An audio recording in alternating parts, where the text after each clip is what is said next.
Assalamualaikum warahmatullahi wabarakatuh dan halo semuanya. Kembali lagi bersama saya Liviani Gosal dari kelas 3B Prodi Akuntansi dengan nomor pokok mahasiswa 022724110 Jadi selamat datang pada video saya kali ini. Jadi pada kesempatan kali ini saya akan membahas salah satu topik yang sangat penting, sangat relevan, dan memiliki dampak besar bagi perekonomian nasional, yaitu tentang tantangan dan peluang dalam keuangan dan perbankan syariah di Indonesia. Nah, sebagai negara dengan jumlah penduduk muslim terbesar di dunia, Indonesia sebenarnya memiliki potensi yang luar biasa untuk menjadi pusat ekonomi dan keuangan syariah global. Di sini kita memiliki struktur demografi yang kuat, pertumbuhan ekonomi yang halal dan masif, dan dukungan penuh dari pemerintah. Namun, di sisi lain, perkembangan keuangan syariah kita masih menghadapi berbagai kendala seperti literasi yang rendah, inovasi produk yang terbatas, hingga digitalisasi yang belum merata. Kondisi ini menunjukkan bahwa industri keuangan dan perbankan syariah kita berbeda di titik kritis, yang dimana tantangan dan peluang hadir bersamaan. Dan keduanya harus dipahami secara mendalam agar dapat dikelola dengan baik. Nah, dalam video kali ini, saya akan menjelaskan secara komprehensif tentang apa saja tantangan yang masih dihadapi oleh sektor keuangan syariah, peluang apa yang bisa dimanfaatkan untuk berkembang, hingga bagaimana strategi masa depan agar Indonesia mampu bertransformasi menjadi pusat keuangan syariah dunia. Penjelasan ini tidak hanya penting secara akademisi teman-teman, tetapi juga sangat relevan dalam melihat arah pembangunan ekonomi Indonesia yang lebih inklusif, berkeadilan, dan berbasis pada nilai-nilai syariah. Maka dari itu, mari kita bahas bersama-sama dengan lebih mendalam, runtut, dan mudah dipahami agar kita mampu melihat masa depan keuangan syariah Indonesia dengan perspektif yang lebih luas dan optimis. Baik teman-teman, kita masuk di materinya, yaitu keuangan dan perbankan syariah Indonesia merupakan sistem keuangan yang beroperasi dengan prinsip-prinsip syariah Islam, seperti larangan riba, gharar atau ketidakjelasan, maisir atau perjudian, serta penekanan pada keadilan, transparansi, dan aktivitas ekonomi yang produktif. Indonesia sebagai negara dengan populasi muslim terbesar di dunia memiliki potensi yang sangat besar dalam mengembangkan sektor ini. Namun, perkembangan yang terjadi masih belum optimal jika dibandingkan dengan negara lain seperti Malaysia, Uni Emirat Arab, atau Arab Saudi. Untuk memahami masa depan sektor ini, penting membahas dua aspek utama, yaitu tantangan yang menghambat percepatan pertumbuhan dan peluang yang dapat dioptimalkan untuk mendorong ekosistem keuangan syariah menjadi lebih kuat, modern, dan kompetitif. Nah, selanjutnya tantangan keuangan dan perbankan syariah di Indonesia. Jadi, pangsa pasar masih relatif kecil. Meski Indonesia memiliki penduduk muslim terbesar di dunia, market share-nya perbankan syariah masih berkisar 7% hingga 8% dari total industri perbankan nasional. Angka ini tertinggal jauh dari Malaysia yang lebih dari 30%, Arab yang lebih dari 50%, dan Iran yang lebih dari 90%. Penyebabnya karena rendahnya literasi masyarakat mengenai produk syariah dan persepsi bahwa bank syariah tidak berbeda dengan bank konvensional, produk dan layanan yang dianggap kurang variatif. Selanjutnya, literasi dan edukasi masyarakat masih rendah. Jadi hasil survei OJK menunjukkan bahwa tingkat literasi keuangan syariah masih sekitar 9% hingga 12%. Yang dimana jauh di bawah literasi keuangan umum yaitu 30%. Jadi dampaknya karena banyak masyarakat tidak memahami konsep bagi hasil, akad syariah, dan keunggulan produk syariah. Preferensi masyarakat tetap condong pada bank konvensional dan proses pemasaran produk syariah telah menjadi lebih sulit. Selanjutnya, keterbatasan inovasi produk dan teknologi. Jadi, perbankan syariah dianggap kurang inovatif, baik dalam digitalisasi maupun pengembangan produk. Contohnya kayak layanan mobile banking yang masih kalah fitur dibandingkan bank digital konvensional. Dan produk pembiayaan syariah masih didominasi murabaha, belum banyak memaksimalkan akad inovatif seperti istisna, salam, wakalah bil ujrah, atau hybrid kontrak. Selanjutnya, skala ekonomi dan modal terbatas. Jadi, banyak bank syariah memiliki aset lebih kecil dibandingkan bank konvensional besar. Skala ekonomi yang kecil membuat biaya operasional lebih tinggi, kemampuan ekspansi terbatas, inovasi produk menjadi lambat, dan kompetisi dengan bank konvensional menjadi tidak seimbang. Meskipun sudah terjadi penggabungan Bank Syariah BUMN menjadi Bank Syariah Indonesia atau BSI, tantangan modal tetap ada pada bank syariah swasta dan unit usaha syariah lainnya. Selanjutnya, SDM syariah masih kurang. Jadi, sumber daya manusia yang memahami dua kompetensi sekaligus, yaitu ilmu perbankan modern dan fikih muamalah, masih sangat terbatas. Dampaknya karena kesalahan penerapan akad, produk tidak inovatif, pengawasan syariah tidak optimal, dan kurangnya konsultan syariah yang kompeten. Dan regulasi belum sepenuhnya komprehensif. Walaupun regulasi syariah berkembang, tetapi masih terdapat kekurangan yang dimana ada beberapa akad belum memiliki aturan teknis yang lengkap, mekanisme penyelesaian sengketa syariah belum maksimal, kelembagaan peradilan syariah seperti peradilan ekonomi syariah masih lemah, dan harmonisasi fatwa DSN MUI dengan aturan OJK masih perlu penyempurnaan. Selanjutnya, kurangnya integrasi ekonomi syariah. Jadi, keuangan syariah tidak akan bisa berkembang jika tidak terhubung dengan sektor real syariah. Namun, saat ini, industri halal seperti makanan, kosmetik, dan pariwisata belum tersambung kuat dengan bank syariah. UMKM syariah sulit mendapat pembiayaan dan sertifikasi halal belum merata sehingga sektor real syariah tidak berkembang dengan optimal. Selanjutnya, persepsi negatif dan salah kaprah tentang bank syariah. Jadi, beberapa pandangan masyarakat yang salah, misalnya bank syariah cuma ganti nama saja dan sama saja dengan bank konvensional. Nah, jadi bagi hasil lebih mahal daripada bunga, bank syariah hanya untuk orang Islam. Persepsi ini membuat masyarakat enggan untuk beralih. Selanjutnya, infrastruktur teknologi dan digitalisasi masih tertinggal. Jadi, di era digital and banking, keuangan syariah harus bersaing dengan bank digital, vintage lending, e-wallet, dan Nubank. Namun, banyak bank syariah masih tertinggal dari segi machine learning untuk scoring pembiayaan, integrasi API, otomasi operasional, dan layanan vintage syariah yang minim. Selanjutnya, tantangan global dan kompetisi internasional. Jadi, Indonesia bersaing dengan negara-negara lain yang telah maju, yaitu Malaysia sudah menjadi hub keuangan syariah Asia, dan Bahrain memiliki pusat riset syariah global, dan Arab Saudi memiliki modal dan teknologi yang lebih kuat. Jadi Indonesia perlu mempercepat inovasi agar tidak tertinggal.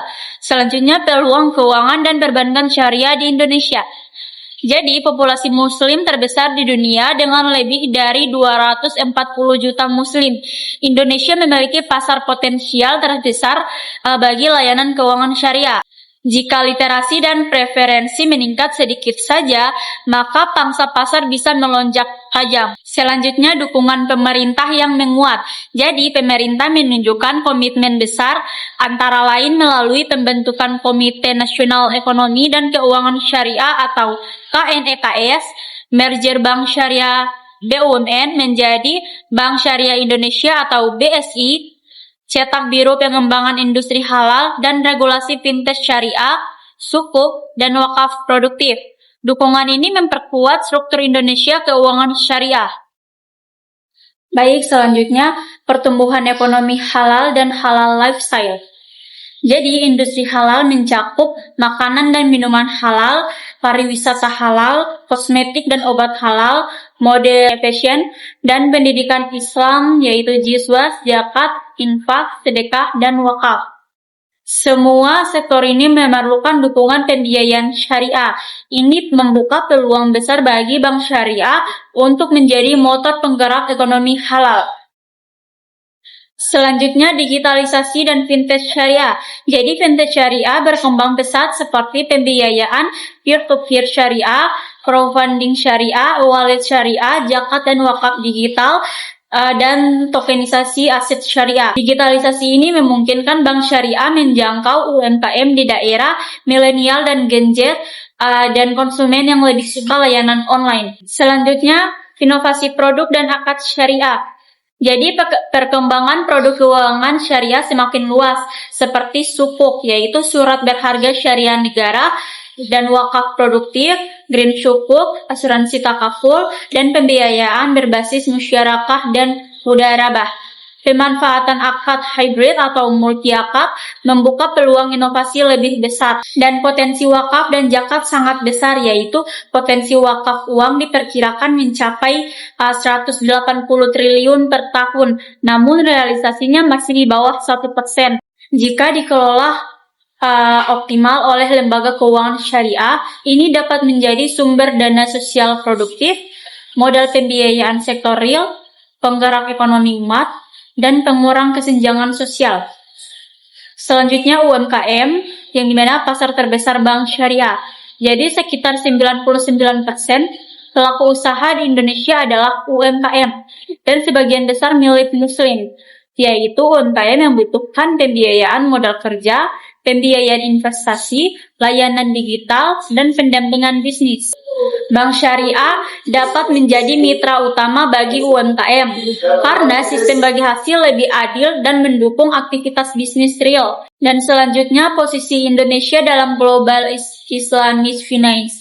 Indonesia beberapa tahun terakhir masuk sebagai top 10 Global Islamic Finance Index, penerbit sukuk negara terbesar di dunia, salah satu pusat wakaf produktif modern, dan negara dengan gerakan ekonomi syariah terbanyak.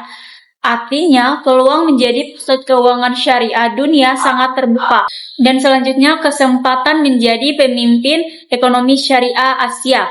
Dengan modal demografi, pasar besar, dan dukungan pemerintah, Indonesia memiliki peluang menyalip Malaysia sebagai sentral keuangan syariah Asia Tenggara. Dan strategi pengembangan di masa depan. Untuk memaksimalkan peluang dan mengatasi tantangan, beberapa strategi penting antara lain yaitu meningkatkan literasi dan edukasi masyarakat dengan cara kampanye nasional ekonomi syariah, edukasi sejak sekolah dan perguruan tinggi, kolaborasi bank syariah dengan influence muslim, dan penyediaan konten edukasi digital. Dan yang selanjutnya mendorong inovasi produk, yaitu pengembangan akad hybrid, sukuk untuk proyek daerah, digital zakat dan wakaf, dan pembiayaan syariah untuk green energi. Dan penguatan SDM syariah, yaitu ada sertifikasi kompetensi syariah, kurikulum ekonomi syariah yang lebih aplikatif, dan pelatihan fikih muamalah untuk praktisi bank. Dan selanjutnya optimalisasi digitalisasi. Jadi ada bank syariah perlu mengembangkan super aplikasi, integrasi API dengan fintech syariah, penggunaan AI, dan big data. Selanjutnya integrasi ekosistem halal, yang dimana ada pembiayaan terhubung dengan industri halal, kolaborasi dengan UMKM dan pelaku usaha halal, dan pembentukan kawasan industri halal. Dan ada penguatan regulasi dan fatwa syariah, yang dimana ada harmonisasi aturan OJK dan DSN MUI, penguatan pengadilan ekonomi syariah, serta standarisasi kontrak syariah. Selanjutnya, tantangan harmonisasi data dan infrastruktur keuangan syariah. Jadi salah satu masalah terbesar adalah belum adanya integrasi data antar lembaga syariah seperti bank syariah, BMT atau koperasi syariah, asuransi takaful, zakat dan wakaf, fintech syariah, serta sukuk dan pasar modal syariah. Dampaknya analisis risiko tidak akurat, penilaian kelayakan usaha menjadi lambat, pengawasan syariah tidak terpadu, dan penyalahgunaan data lebih berpotensi terjadi. Nah, dalam hal ini Indonesia perlu sistem nasional Islamic Financial Data Hub seperti di Malaysia atau Bahrain. Selanjutnya, kesesuaian akad dengan kebutuhan bisnis modern. Jadi, banyak modal bisnis modern memerlukan akad yang fleksibel, namun lembaga syariah masih terbatas pada akad tradisional.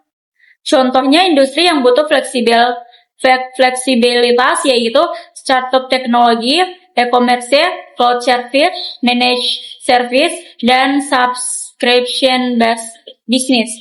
Akad syariah kadang sulit diadaptasi karena struktur bisnis modern berbasis intangible asset, perubahan model bisnis sangat cepat, dan high risk atau high return yang sulit dipadukan dengan prinsip syariah, dan minimnya riset dan inovasi akademik. Jadi, perkembangan ekonomi syariah membutuhkan riset mendalam, namun penelitian akademik minim dan tidak terhubung ke praktik lapangan. Kurangnya riset terkait dengan fintech syariah, yang dimana blockchain syariah, AI syariah, green finance, dan sukuk wakaf. Dan perguruan tinggi syariah sebagian besar fokus ke fikih, bukan inovasi finansial. Padahal negara pesaing seperti Malaysia ini memiliki inkubator produk keuangan syariah dan standarisasi global. Selanjutnya, tantangan pengembangan likuiditas pasar keuangan syariah. Jadi, bank syariah masih kesulitan mendapatkan instrumen likuiditas jangka pendek, instrumen lindung nilai syariah, dan pasar uang antar bank syariah yang aktif. Akibatnya, bank syariah tidak fleksibel dalam pengaturan dana, risiko likuiditas lebih tinggi, dan biaya operasional meningkat. Indonesia membutuhkan instrumen baru seperti Islamic Repo, Komoditi Murabahah, dan Islamic Interbank Money Market atau IIMM. Selanjutnya, biaya kepatuhan syariah. Jadi, setiap lembaga keuangan syariah wajib menyediakan Dewan Pengawas Syariah atau DPS, menyusun laporan kepatuhan syariah, melakukan audit syariah, dan mengembangkan sistem kepatuhan syariah internal. Hal ini membuat biaya operasional lebih tinggi dibanding bank konvensional. Jika tidak terkelola dengan baik, maka bank syariah bisa kehilangan daya saing. Selanjutnya, tantangan global, standarisasi syariah internasional. Jadi, Indonesia menggunakan fatwa DSN MUI, namun standar internasional seperti Accounting and Auditing Organization for Islamic Financial Institution dan Islamic Financial Service Board sering memiliki perbedaan teknis dan interpretasi. Akibatnya, produk Indonesia sulit bersaing global dan investor asing berhati-hati masuk.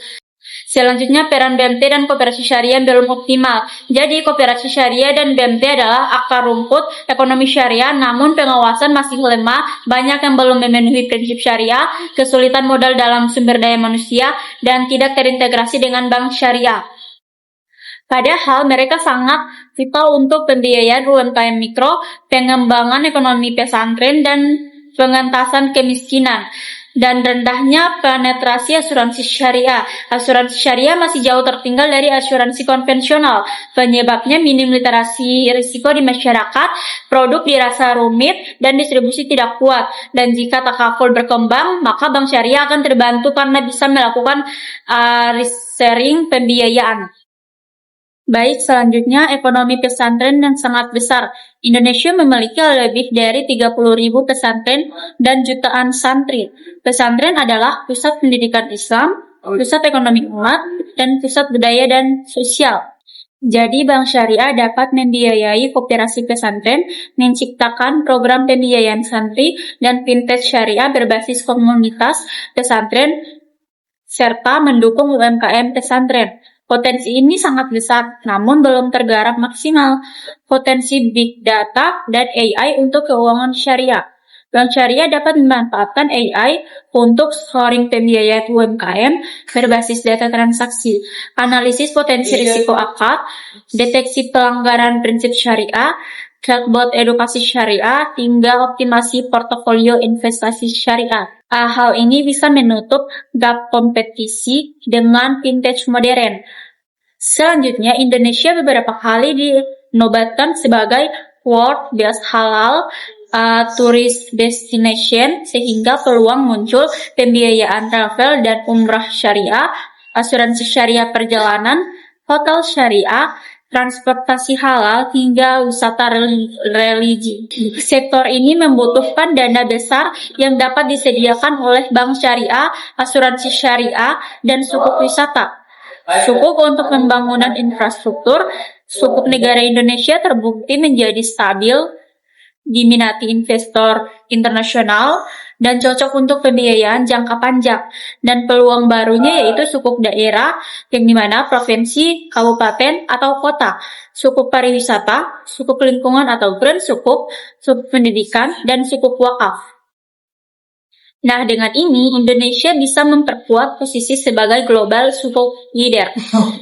Selanjutnya ekonomi hijau dan green finance syariah. Prinsip syariah sejalan dengan keberlanjutan karena menolak kerusakan lingkungan, eksploitasi, dan ketidakadilan. Selanjutnya, bank syariah dapat masuk ke pembiayaan energi terbarukan, pertanian berkelanjutan, ekoturis, dan grand building. Selanjutnya, Grand Sukuk Indonesia sudah berhasil di pasar global. Peluang untuk memperluasnya sangat besar, dan pengembangan hub keuangan syariah regional dengan pemusatan industri halal, Indonesia bisa menjadi pusat wakaf produktif Asia, pusat riset ekonomi syariah Asia, pusat vintage syariah ASEAN, pusat sukuk global, dan pusat pariwisata halal dunia. Jika digabung, peluang ekonominya mencapai ratusan triliun rupiah. Selanjutnya, potensi sinergi antara ekonomi digital dan syariah. Jadi, generasi milenial dan Gen Z lebih menyukai transaksi yang mudah, bebas riba, aplikasi cepat, hingga transparansi. Dan jika bank syariah mengembangkan produk seperti wallet syariah, kartu debit syariah digital, kris syariah, cicilan syariah di marketplace, hingga pembiayaan produktif berbasis aplikasi, maka penetrasi pasar akan meningkat drastis. Selanjutnya, integrasi JISWAS dengan pembiayaan syariah.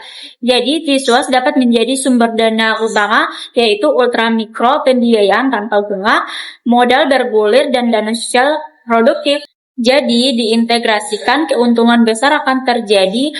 UMKM kecil bisa naik kelas, bank syariah punya jaminan sosial, dan pemerataan ekonomi meningkat.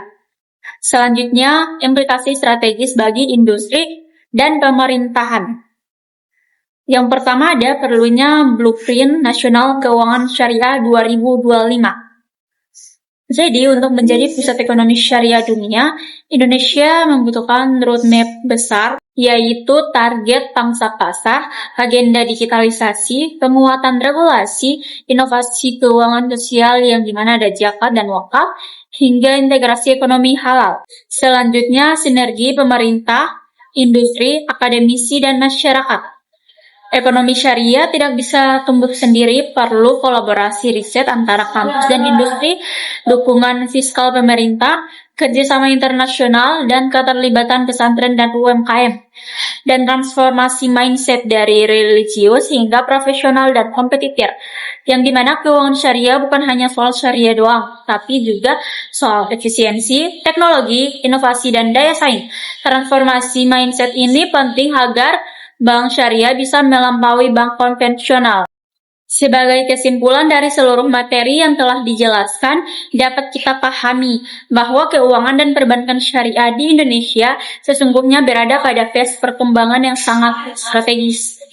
Di satu sisi, terdapat berbagai tantangan yang masih harus dihadapi, seperti pangsa pasar yang rendah, tingkat literasi masyarakat yang masih terbatas, kurangnya inovasi produk dan teknologi, minimnya SDM yang menguasai ilmu perbankan sekaligus fikih muamalah, lemahnya integrasi ekosistem halal, serta masih kurangnya instrumen likuiditas dan digitalisasi. Tantangan ini semakin kompleks ketika Indonesia harus bersaing dengan negara-negara lain yang sudah maju dalam industri keuangan syariah, seperti Malaysia dan Arab Saudi. Namun, di sisi lain, peluang pertumbuhan industri ini sangat besar. Indonesia memiliki keunggulan demografi, dukungan pemerintah yang kuat melalui berbagai program dan kebijakan, potensi besar dari ekonomi pesantren, UMKM, sektor halal lifestyle, pariwisata halal, wakaf produktif, vintage syariah, hingga inovasi-inovasi seperti green sukuk dan digital wakaf. Selain itu, perubahan perilaku masyarakat menuju ekonomi digital, serta meningkatnya kepedulian terhadap transaksi yang etis, adil, dan bebas riba menjadi momentum penting bagi pertumbuhan keuangan syariah. Peluang ini menunjukkan bahwa industri ini memiliki fondasi kuat untuk berkembang, asalkan mampu memanfaatkan teknologi, meningkatkan literasi, memperkuat regulasi, dan memperluas kerjasama lintas sektor. Dari perpaduan tantangan dan peluang tersebut terlihat jelas bahwa masa depan keuangan syariah di Indonesia sangat bergantung pada kemampuan kita untuk beradaptasi, berinovasi, dan bersinergi. Tanpa kolaborasi antara pemerintah, industri, akademisi, dan masyarakat, perkembangan ekonomi syariah sulit mencapai potensi maksimal. Namun, jika semua pihak berkembang bersama, Indonesia bukan hanya bisa mengejar ketertinggalan, tetapi juga mampu menjadi pusat rujukan ekonomi syariah. Ini internasional di masa depan. Dengan kata lain, tantangan yang ada bukanlah hambatan, melainkan pendorong untuk melakukan transformasi menuju industri keuangan syariah yang lebih unggul, modern, berkelanjutan, dan tetap berpegang pada prinsip-prinsip syariah. Demikianlah pembahasan lengkap mengenai tantangan dan peluang dalam keuangan dan perbankan syariah di Indonesia. Semoga penjelasan yang saya sampaikan dapat memberikan gambaran menyeluruh mengenai kondisi aktual keuangan syariah di Indonesia, sekaligus membuka wawasan kita tentang betapa besarnya potensi yang dimiliki industri ini. Keuangan syariah tidak hanya sekedar alternatif dan sistem konvensional saja, tetapi merupakan bagian penting dari upaya menciptakan ekonomi yang lebih adil, inklusif, dan berkelanjutan sesuai nilai-nilai Islam. Harapan ke depannya, kita semua baik sebagai mahasiswa, pelaku ekonomi, akademisi, maupun masyarakat umum dapat turut berperan dalam mendorong perkembangan keuangan syariah. Melalui peningkatan literasi, dukungan terhadap produk-produk syariah, serta pemanfaatan teknologi, kita mampu memperkuat fondasi ekonomi syariah di Indonesia.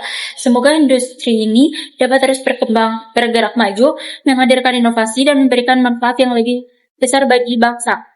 Terima kasih telah menyimak video saya kali ini hingga akhir. Semoga materi ini bermanfaat dan dapat menjadi referensi dalam memahami perkembangan ekonomi syariah di Indonesia. Saya Likiani Gwineth pamit undur diri. Wassalamualaikum warahmatullahi wabarakatuh. Bye-bye.